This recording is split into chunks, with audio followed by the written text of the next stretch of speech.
selle salvestuse algus Kehtnas peatses Raplamaa rakenduslikus kolledžis on algamas talvel 2025 ja selle tunni salvestuse jooksul me jõuame kevadesse.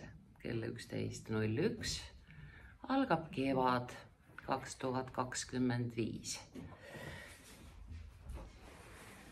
Mis on?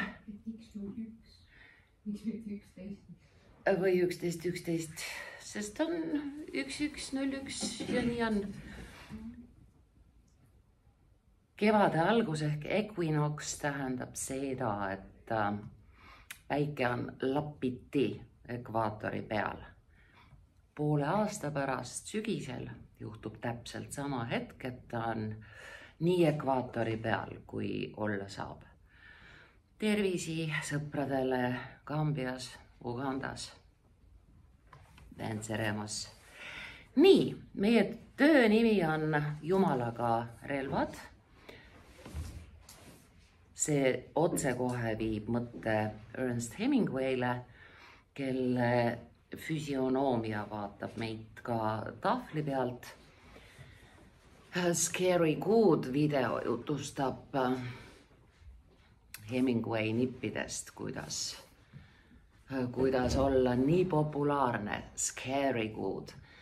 Ja siis teine video on mustvalge ja täiesti dokumentaalne suurest rahusõjamehest, geniaalsest kirjanikust, kes omaenda elust tegi meistriteose, mida ta ise välja ei kannatanud.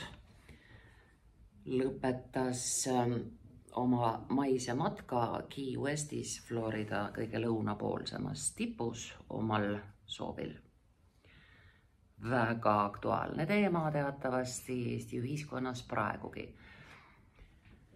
Me paneme kirjavahemärgid ja kokkulahkud koos ja seekord ei ole sul kirjutada mitte ainult oma suhtumisest sõjasse ja rahusse a la Tolstoi, mis tegelikult õiges tõlkes on sõda ja rahvas. Sul on 7 küsimust, mis ühendab Ernest Hemingway'd, Erich Maria Remarque'i, Mahatma Gandhit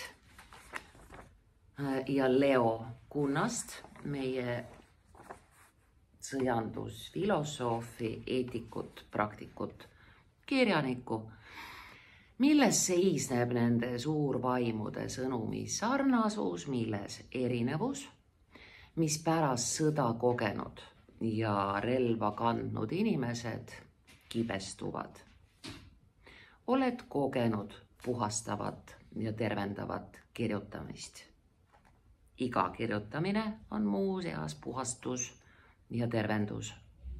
Ka siis, kui sa teed seda chipi abil, ikka aitab. Milles see seisneb, sõnastad sina.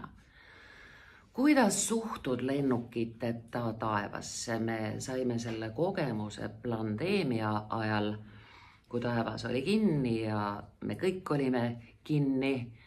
Nüüd pärast seda on taevas triibulisem ja harpstrapstrulli mängulisem kui iial varem. Eile oli selline risti-rästi värk, et upsi teisi. Poleks lennukeid, ei lastaks meile sealt kõikvõimalikku värki kaela. Mida tähendab väljend taome mõõgad atradeks 21. sajandil? Vastus sellele küsimusele on just praegu eriti aktuaalne, kui kõik meie adrad taotakse mõõkadeks. Kogu meie SKP ehk siis rahvuslik koguprodukt kipub suundumas sõda teenivasse kolletisse. Ja siis kirjuta essii teemal, miks inimkond tänapäeval ikka veel sõdib, kui juba Mahatma Gandhi aegadel oli maailm väsinud vihkamast. keegi ikka jaksab. Nii, sõidame. Me sõidame pealkirjaga, mille sees on leedihavam, mõistlik paigutada koma. Teksti pealkirja sees on koma, sest relvad on selles tekstis üte.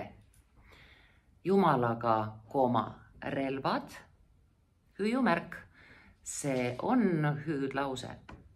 Jumalaga relvad, pealkirjas ta ei ole meil jutumärkides, ehkki tegemist on Hemingway romaani pealkirjaga.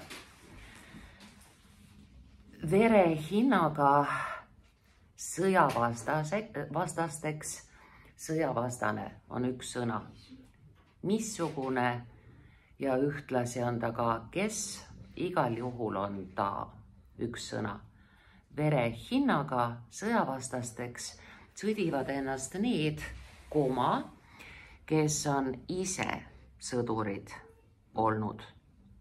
Romaani Jumalaga koma relvad hüüumärk, aga nüüd on see ühtlasi ka jutumärkide sees ja, sest siin kohas on see romaani pealkiri, autor Ernest Hemingway ning tema saatuse kaaslased, üks sõna.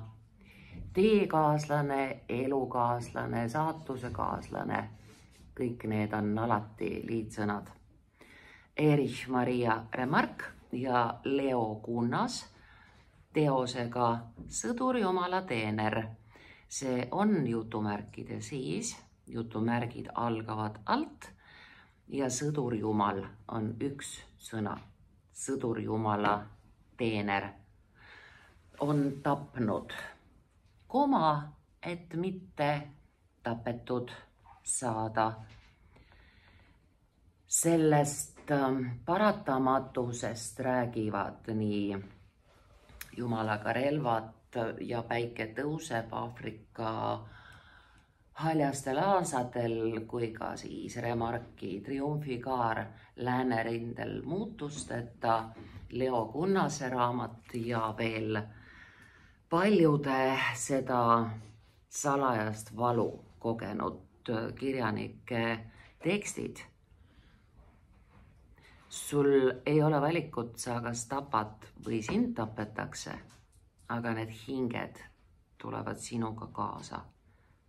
Sa võid ennast veenda, et nad annavad sulle andeks. Nii nagu ka taluperemehed ennast veenavad, et utekesed ja kukekesed, kes potti suubuvad, annavad andeks. Aga me ei saa olla ju selles kindlad. Liiatigi iseendale on alati kõige raskem andestada. Nende võitluskaaslane, üks sõna, Marlene Dietrich, laulis rindel ja hospitalides ning pühendas sarnaselt meestega kogu sõjajärgse, üks sõna, elu, rahuvõitlusele, üks sõna, võitluse liik. Seni võitu pole saavutanud me loovisiksused, üks sõna, kirjutavad riiulitäite, üks sõna, riiulitäis, peotäis, sületäis, kirjutame alati kokku, riiulitäite kaupa raamatuid. Põhimõtteliselt võib, aga ei pruugi kirjutada kokku kogu selle kombinatsiooni riiulitäite kaupa. Kolevik rong tuleb, las see kaupa seekord jääb eraldi. Riiulitäite kaupa raamatuid ja on Dean Reediga eesotsas, üks sõna, selline kohamäärus. Andnud 100 000 kontserte. Ahaa, lootuses, mis ma leidsin, on puudu, lootuses koma, et sõjad lõpevad igaveseks. Lahinguväljadeks, üks sõna, muudetud riikide, naiste ja laste käekäigule, üks sõna, väljend, termin kokku, pühendasid oma elu ema Theresa ja Mahatma Gandhi. Pärast selle muu materjali loomist on järjest enam liikvel muuseas teooria, et ema Theresa oli mees.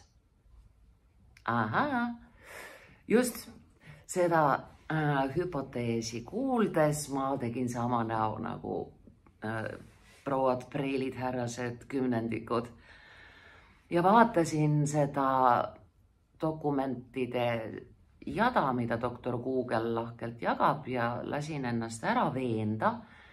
Seega lähiajal kirjutan teile õppematerjali ema Theresast ja teistest pühakutest, kelle puhul asjad on nii ja naa.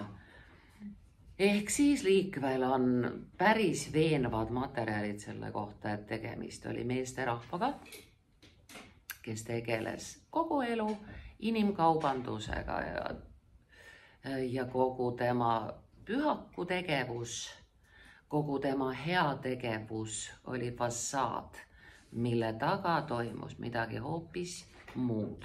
See on hüpotees, aga ta on vastikult veenev. Seda materjali ma kirjutan suure hämmingu, pettumuse ja uudishimuga.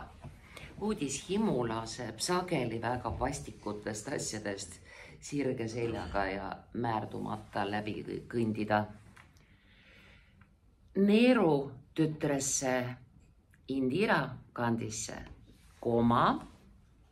India peaministrisse üks sõna oli armunud isegi Leonid Brežnev.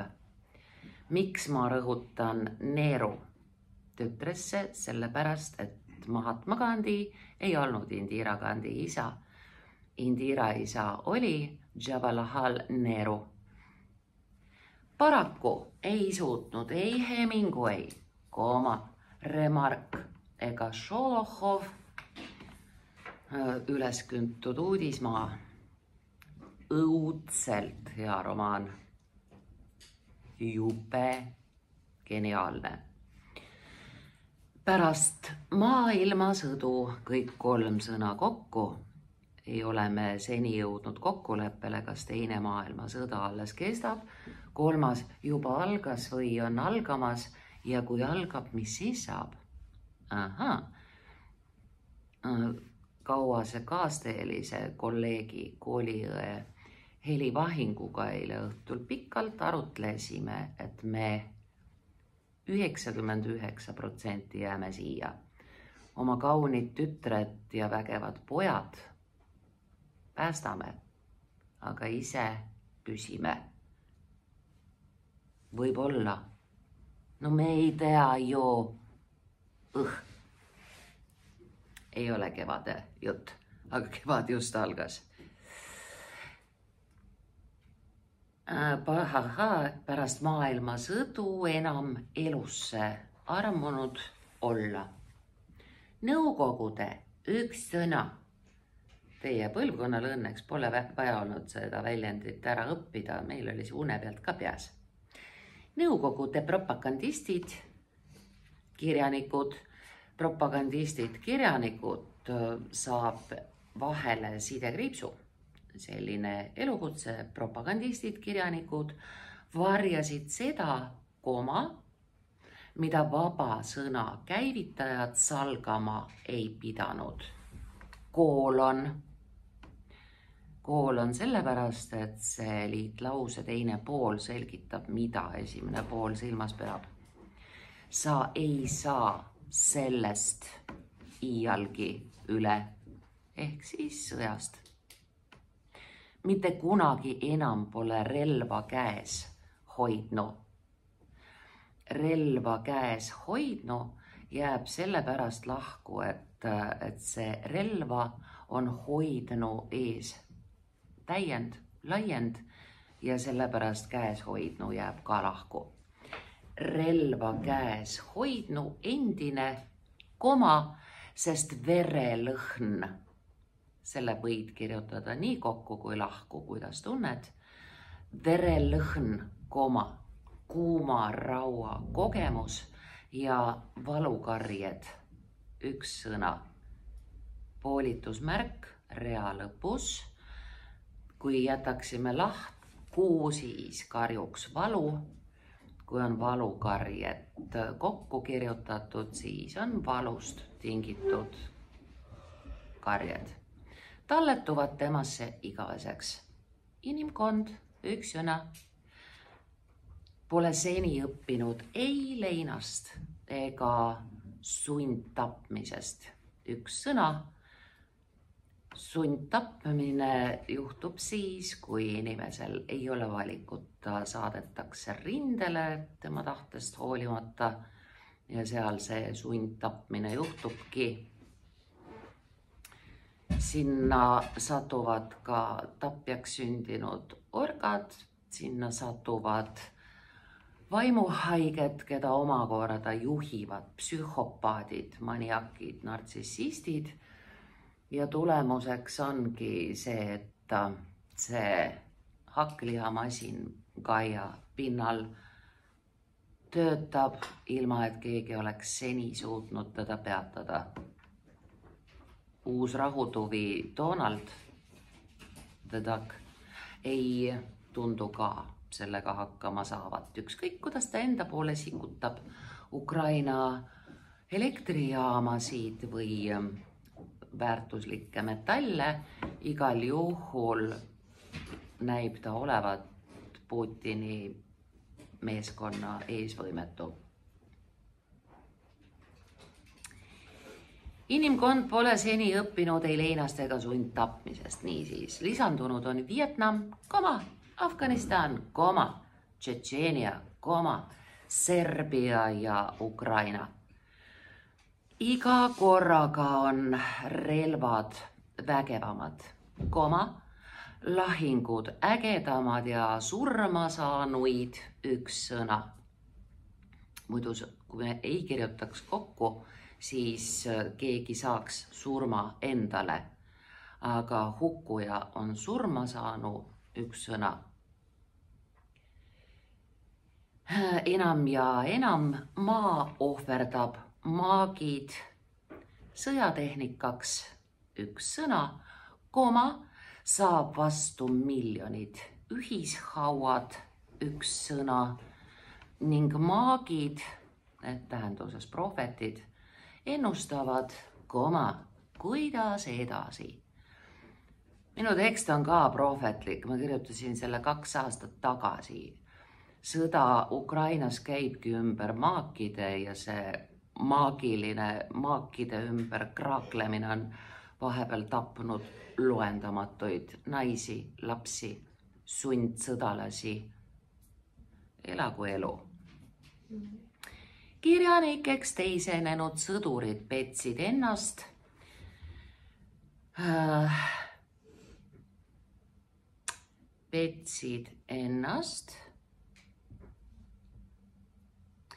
Siin on jälle üks pisikene viga. Sõnateraapia on üks sõna, aga sõnateraapia järel olev sõna on vahendusel. Silbikesi on rohkem. Vahendusel. Petsid ennast sõnateraapia vahendusel kohvikutes peeni napse nautides. Komasid selles lauses ei ole. Hemingway nimetas end hullumiseni süngeks kujuks, mõttekriips ja nii jäigi. Tempel mällu igaveseks. Seda lauset kasutasin Vanemuise teatri muusikalavastuses Marlene. Hemingway'd mängis Riho Kütsar.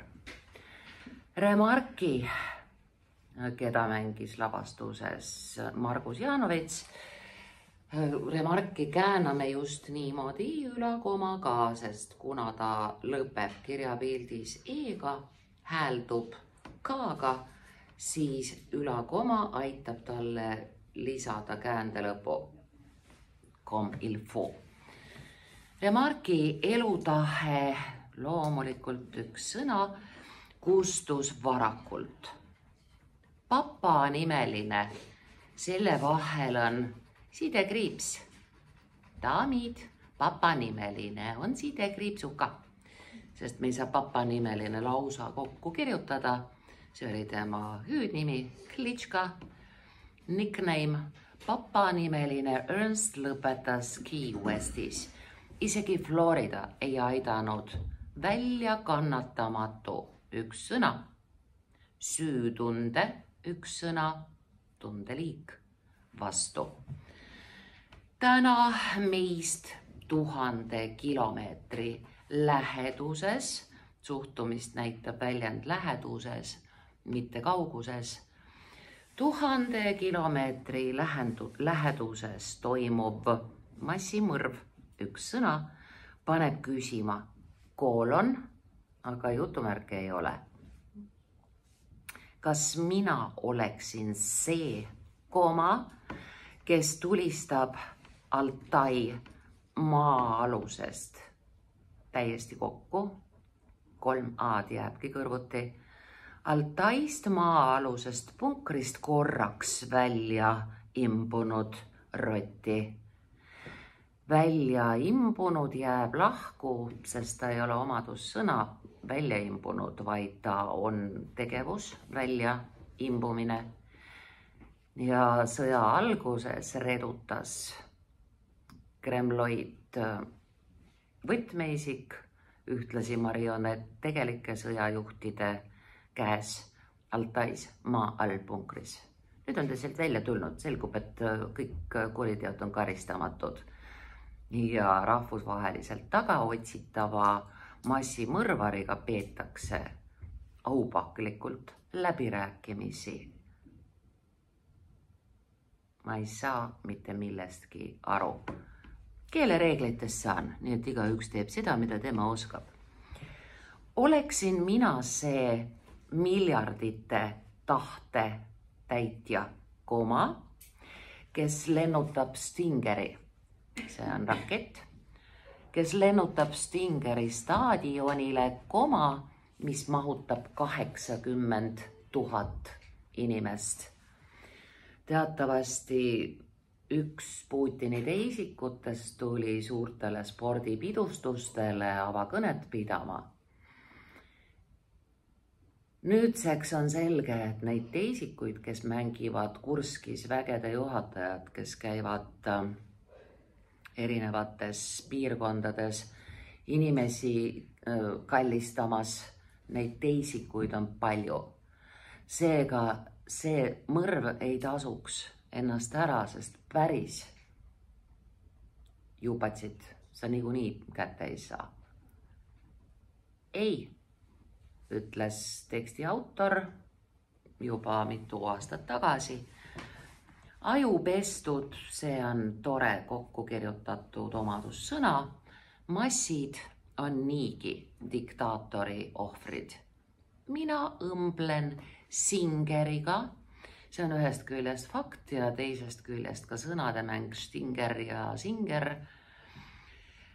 Singeriga, õmblusväsinaga, lippe ja lasteriideid. Lasteriided on riiete liik, nii et nad ei oleks lastele kuuluvad riided, siis on nad loomulikult üks sõna. Mina palun lapsemeelselt üks sõna, koolon, sulgege taevas. Näe, koma, vallandus Hiinas uus SARS-i viirustüvi.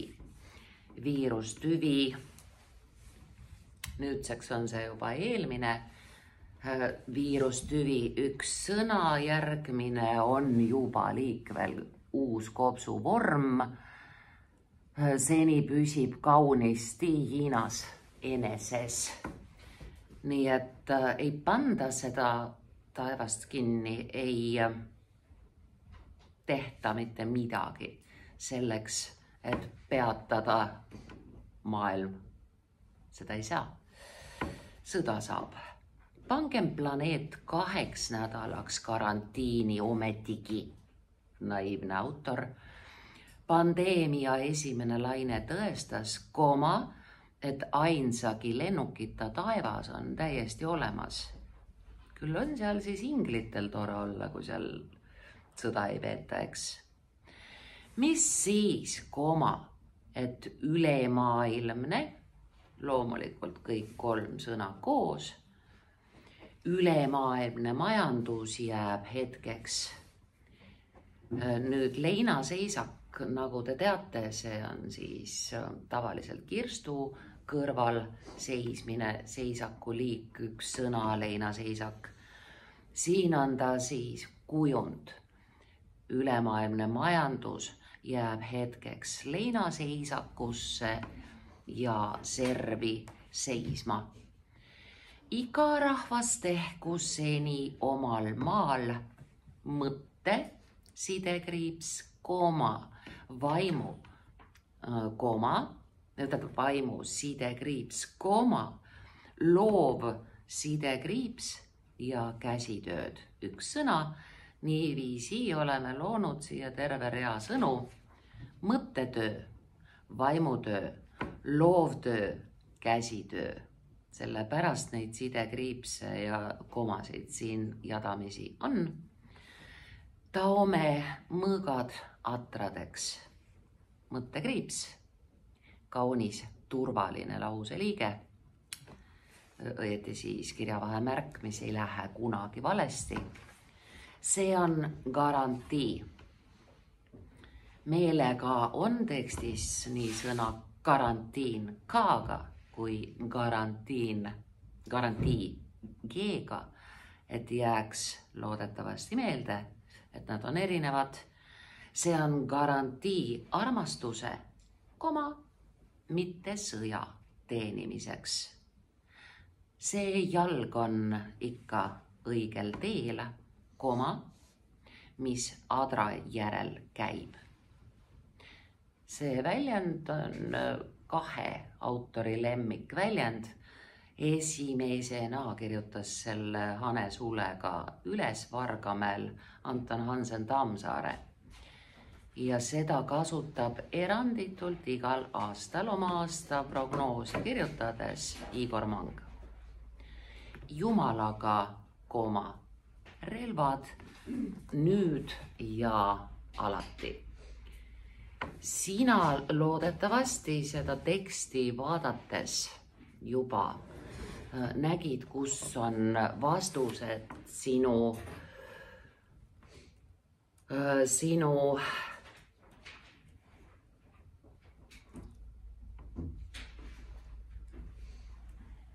küsimustele.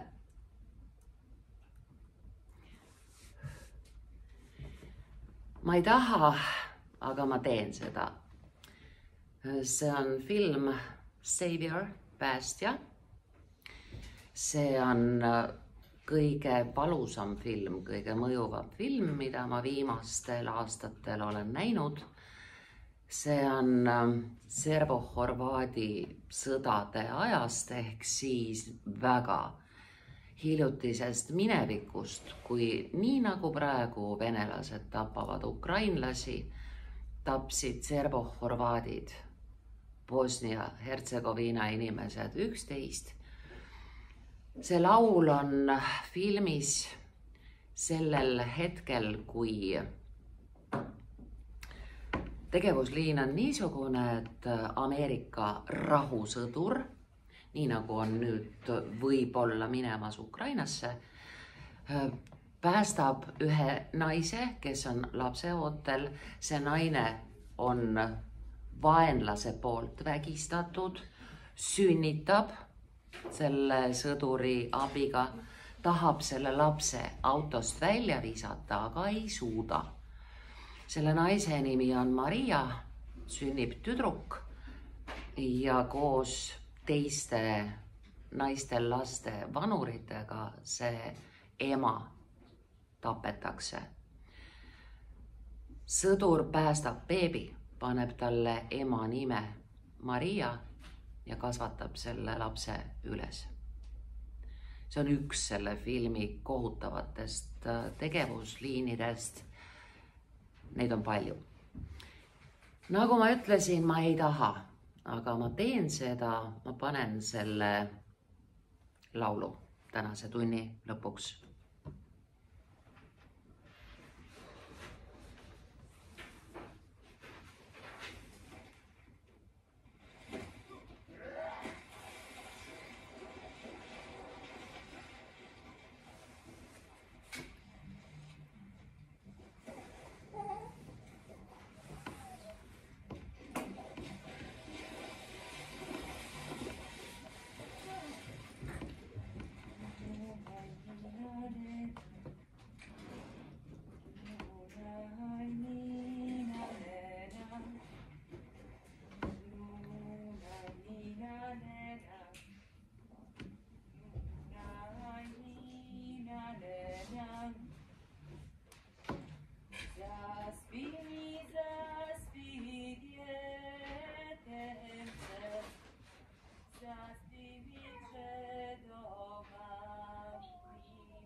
Filmil on õnnelik lõpp. On üks hea väljend, lõpuks on kõik hästi. Ja kuni ei ole lõpp ka veel.